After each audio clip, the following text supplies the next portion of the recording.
आत्ताच्या घडीची मोठी बातमी आहे। मध्य रेल्वेची वाहतूक ही पूर्णपणे ठप्प झाली आहे। कुर्ला रेल्वे ट्रॅकवर पाणी साचलंय, त्यामुळे ठाण्याकडून मुंबईला येणारी लोकल सेवा ही ठप्प झाल्याची बातमी आहे।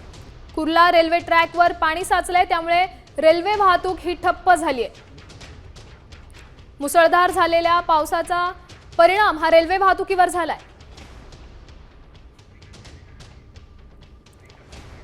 या संदर्भात अधिकची माहिती देण्यासाठी आपले प्रतिनिधी विकास काठे आपल्या सोबत फोन लाईन वरून जोडले गेलेत। सध्या कुर्ल्यातली काय परिस्थिती आहे?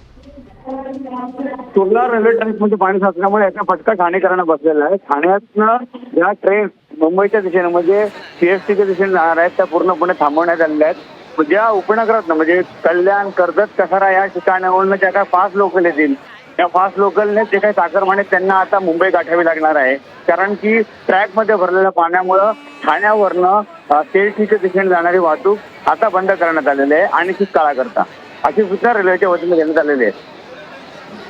आपण पाहू शकतोय रेल्वे स्टेशनवर प्रचंड मोठ्या प्रमाणात गर्दी झाली आहे।